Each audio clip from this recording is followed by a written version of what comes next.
Hi, my name is Emily Hartley. I'm the Executive Director of the Missouri Developmental Disabilities Council.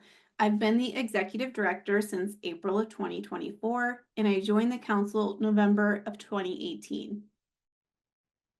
What is your favorite part about working on a product? My favorite thing about council projects would be that I can see the council members' passion in each of them.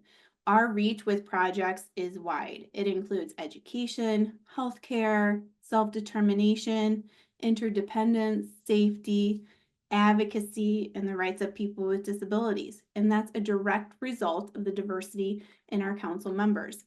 The magic of our projects is that they are rooted in the lived experience of our council members. Their experience is used to shape how each project is designed, and they lead by prioritizing where our funds go when it comes time to awarding projects to a grantee. They ultimately empower change throughout different systems using policy, education and training, and research for the inclusion of people with developmental disabilities and their families in all aspects of life. What DD network partner have we maintained here, and what has their impact been on us? The council works closely with our DD network partners, UMKC IHD and Missouri Protection and Advocacy. Both have representation in the council membership. As council members, they've worked on project development, public policy advocacy, and an Olmstead review for the state of Missouri. Together, we focus a lot on alternatives to guardianship, understanding the impact of Missouri's guardianship system on people with disabilities, providing education to positions that influence the discussion around guardianship, like healthcare workers and teachers, and advocating for reform. What's your name and role on and how long have you been on Hello, my name is Diana Willard. I'm chair of the Missouri Developmental Disability Council. I have been on the council for 15 years. I'm a proud representative of rural voices of the council. In your time, what have you enjoyed working on? In my years with the council, I've worked on transportation, education, and employment. What were your favorite in 2021? I had a lot of favorites in 2024. I went to Washington, D.C. I spoke to the legislators concerning the workforce crisis, employment, and health. The council spent money updating DB 101, the benefits calculator program. What's important to you? As a council member, we're not allowed to lobby, but we are allowed to educate advocates. Advocates for others is important.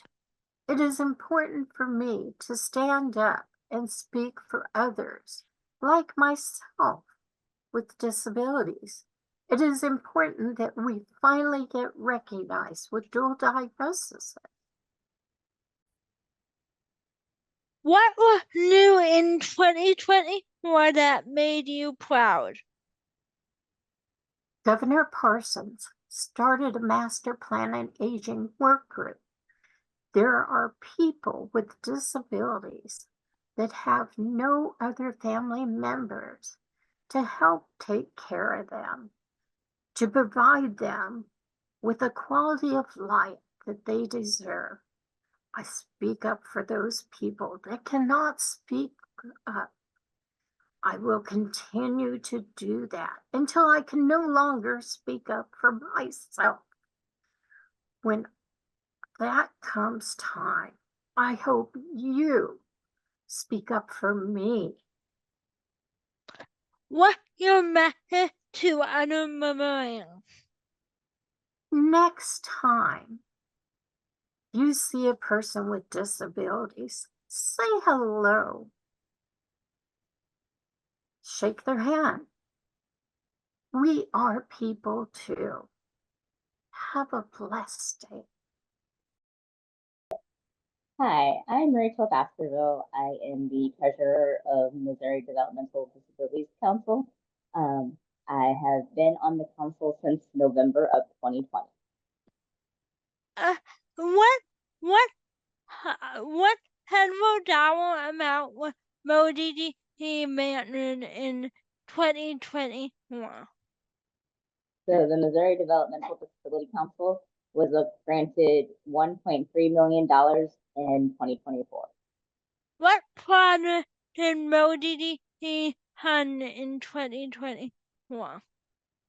So Missouri Developmental Disability Council funded a variety of projects in 2024, starting with the Alternative to Guardianship Consultation and Mediation, Alternative to Guardianship Training and Resources, Comprehensive Review Analysis, Dental Telehealth, Digital Inclusion, Disrupting the School to Prison Pipeline, Emergency Management Disability Awareness Training, Innovative Self-Advocacy, Partners in Policy, Sexuality Education, and Supporting Language Access in Schools.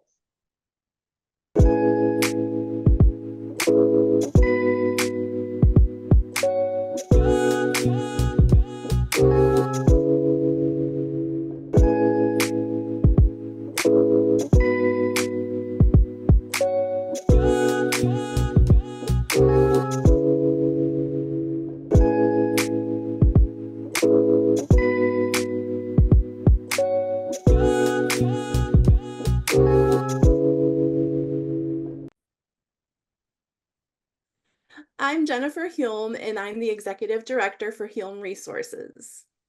Can you make a summary of the project? We did our Alternatives to Guardianship project. So it actually has two initiatives. One is consultation and mediation for individuals with disabilities and their families, or anybody who wants to know about alternatives to guardianship. And we provide one-on-one direct support on that. And then we also have training and resources, which we provide education, training, and resources for educators across the state to build capacity. So we do a lot of workshops, in-service trainings for school districts and above. Why did you and me want to do this project? We saw that there was a big disconnect between the information that's out there and individuals actually getting and accessing the information. So we wanted to kind of bridge that gap. And instead of being able to provide the literature, we wanted to really provide that one-on-one direct support for families who kind of need that extra nudge and to be able to see like the bigger picture of everything. How does this project relate to one or more or more? It perfectly aligns with the initiatives of MODDC because it provides the opportunity for self-determination, and it really breaks those barriers. We have found that we have broken many barriers across the state that allow individuals to be able to become more independent. How many people were positively impacted by this project? Up until now, currently, for the consultation and mediation initiative, we have provided supports for approximately 300 individuals and their families across the board. And then for the training and resources project, we have provided training and resources and consultation for educators. We're over 600 individuals now. What is your involvement in the project? I I have helped oversee and develop everything from beginning to end so far with the project. One of my big things is the one-on-one support with the families. That's the thing that I'm very much hands-on with, and also development of some online self-paced courses, which we are really going to kind of deep dive into this next year, the last year of our project. How did the positively impact you? Oh, wow. Well, it positively impacted me in a lot of ways. Before this project, I was kind of like everybody else, where I maybe knew just a very small piece of the topic, and my knowledge base has grown so much, and I have been able to use it actually personally in my personal life. I have aging parents, and I have a father who's in a nursing home, and so I've utilized a lot of these strategies and tools, not only in my professional life, but also in my personal life. So it's come in very handy, and it's something that we hope to continue even after this project is over. Hi, my name is Morgan Corder. I serve as the Director of Field Operations for United States Senator Eric Schmidt. Can you make a summary of the plan you did with MODDC? Senator Eric Schmidt partnered with MODDC to host a legislative roundtable in Jefferson City that focused on disability rights and the legislation that he recently filed in Washington, D.C. What was the plan? So our office partnered with MODDC to host a roundtable in Jefferson City to have stakeholders from across the state come in and interact and hear from Senator Schmidt about the two pieces of legislation that he recently filed, the Enable Act and the Think Differently Database Act. And our office was able to hear from groups from all across the state. We had a great representation from providers, from all sorts of different folks, service providers.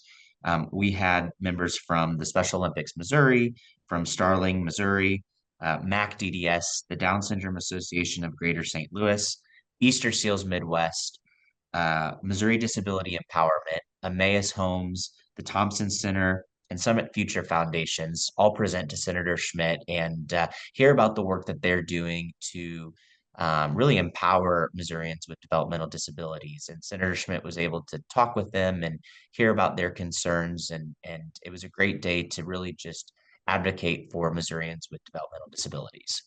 How does the plan relate to one or more or more?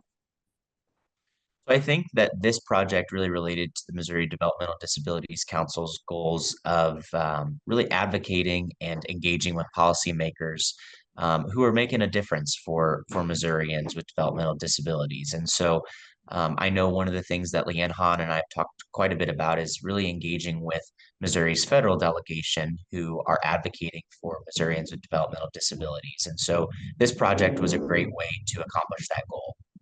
How many people were positively impacted by the plan? So we had a great turnout at our roundtable in Jefferson City at the Special Olympics headquarters. And so we had about 75 folks in attendance from across the state. But really what's most exciting is that the legislation, the Enable Act and the Think Differently Data Act that Senator Schmidt filed would impact the entire country and would impact Americans with developmental disabilities, not just Missourians. And so it was really exciting because the nationwide impact that this legislation would have would be really monumental. What is your involvement in the plan?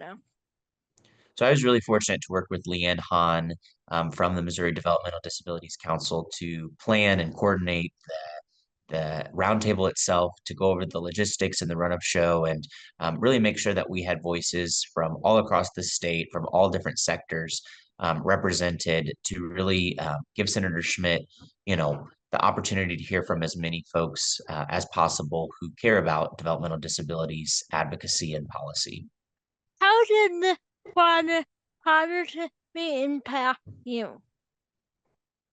Well, this project was incredibly helpful for our office. It was helpful for Senator Schmidt to hear from so many Missourians who care about developmental disabilities, advocacy, and we took the information and the feedback that we got from the roundtable and helped incorporate it into our efforts as Senator Schmidt advocates for Missourians with developmental disabilities in Washington, D.C.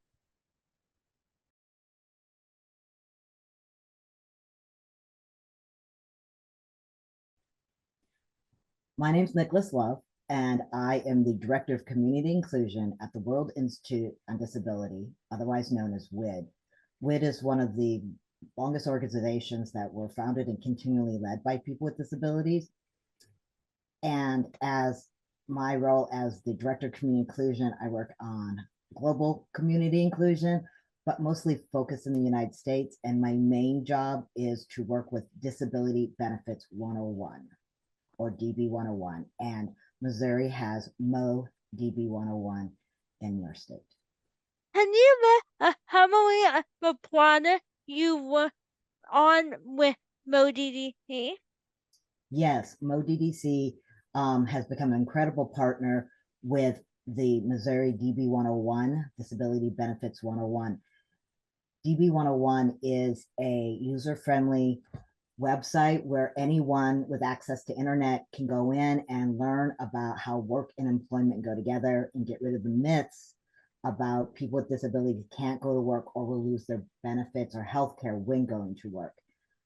So that was originally launched in Missouri in 2012. And so what I have been doing is working to help implement DB 101 completely into Missouri, and the MODDC picked up a contract with us to be able to create a redesign. So it's now mobilely responsive, which means it can be used on any device, including phones, which is the majority of people use it on a phone. And MODDC also has worked with creating videos and trainings. It's a great partnership. How does the project relate to one or more or more? So the goals of MODDC that DB 101 relates to is their employment goals for people with disabilities. So benefits is usually one of the biggest issues people with disabilities have fear about going to work. And so we want to get rid of the myths that people will lose all their benefits, because there are incentives, rules by Social Security that actually supports people to go to work. And so we work together with that employment movement. How many people were positively impacted by the project?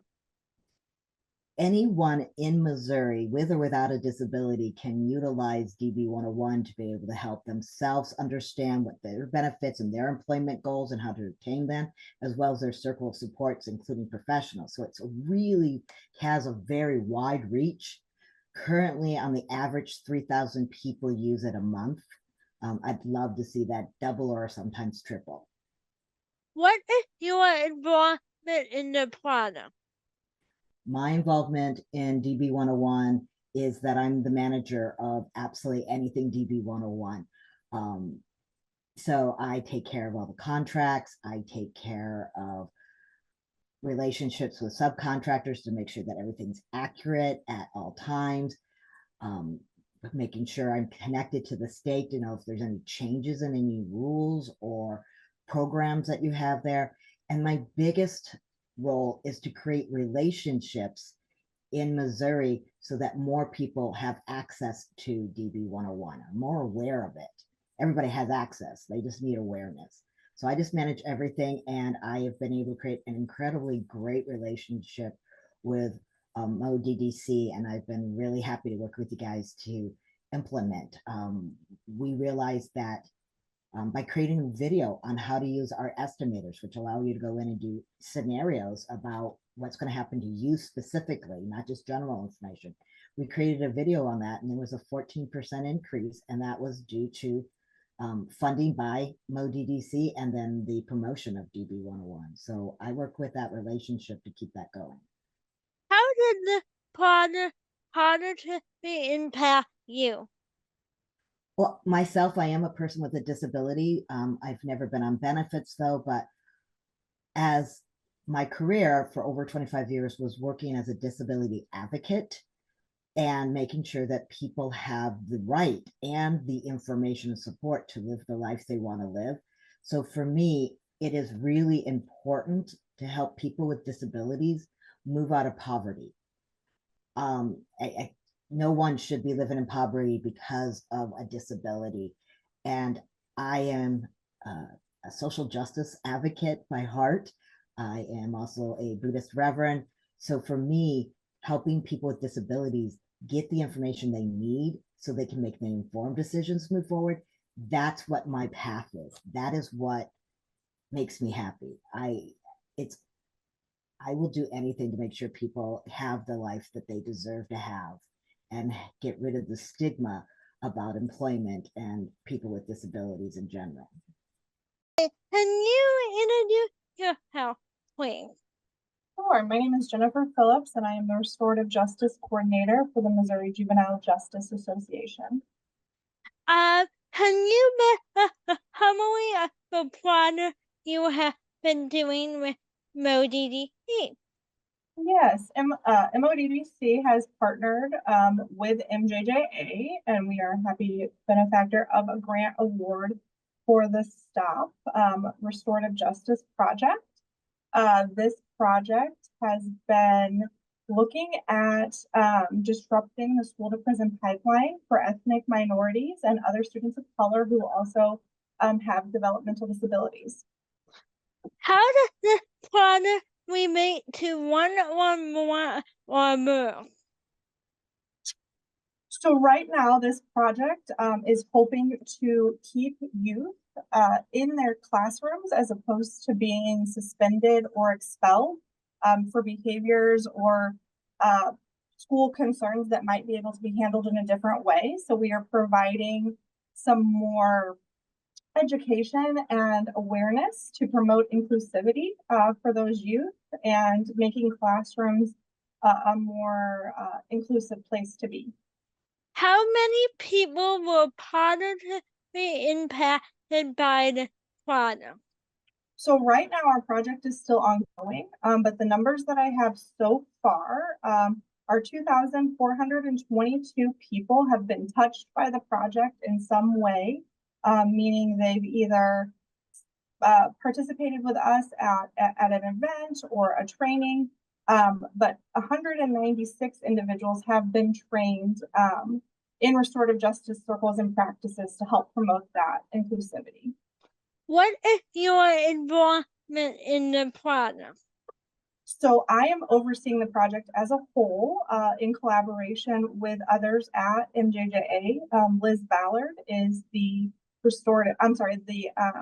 racial and ethnic disparity coordinator, as well as Marcia Hazelhorst, our executive director. But my role as the restorative justice coordinator is to help create those different types of trainings and things like that so people can be aware how to keep the kiddos in school and included. How did this project positively impact you? Overall, I am one that truly likes to work collaboratively with different agencies to make sure the kids in the state of Missouri are treated fairly and receive best practice within like the juvenile justice system as well as generally speaking. And so being able to partner with school districts and law enforcement, churches and juvenile offices has helped to bridge gaps and to create more positive outcomes for kids. So it's exactly something that I like to see, collaborative efforts coming together to make our state a better place for the youth that we serve. Awesome.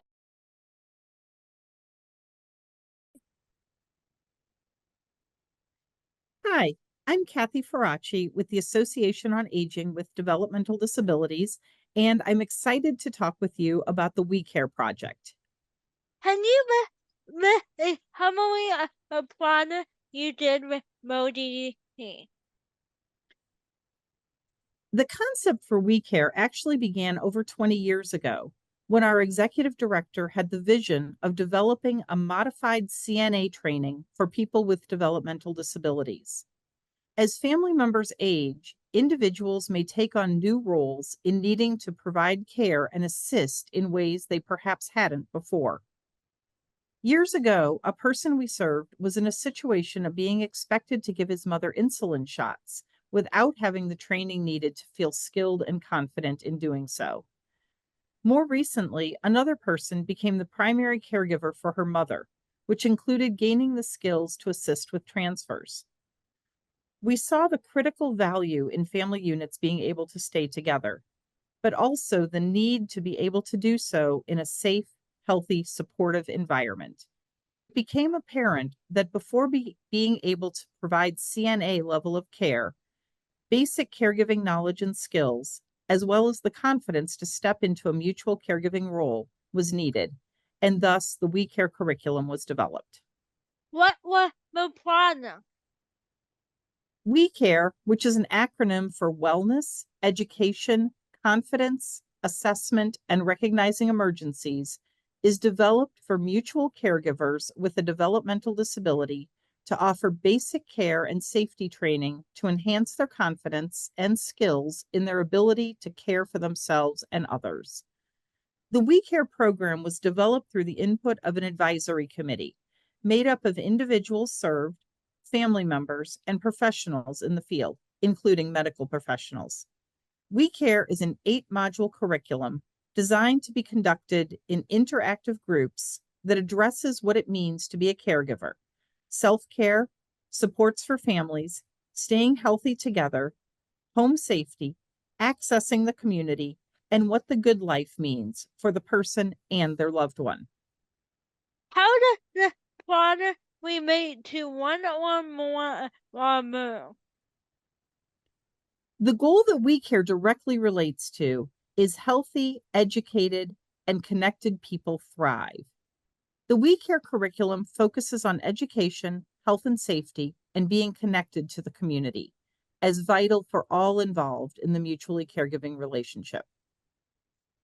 Moreover, We Care reflects the Council's mission to assist individuals, families, and the community to include all people with developmental disabilities in every aspect of life. Often, families fall into the role of providing care and doing for their family member with a developmental disability. We Care empowers the person with a developmental disability to gain the knowledge, skills, and confidence to provide mutual care for their family member with the goal of supporting the family in being able to age in place. How many people will positively impacted by the product? So there's actually multiple answers to this. 4 individuals with a developmental disability participated in the initial advisory committee for curriculum development, and 11 individuals successfully completed the 8-module pilot project. In addition, approximately 40 individuals participated in a 1-hour introductory session to learn about the We Care program, and several have expressed interest in taking the classes. As the curriculum, as well as a comprehensive facilitation guide, is widely available online in both English and Spanish, we anticipate that the number of people who are positively impacted will increase exponentially. What is your involvement in the product?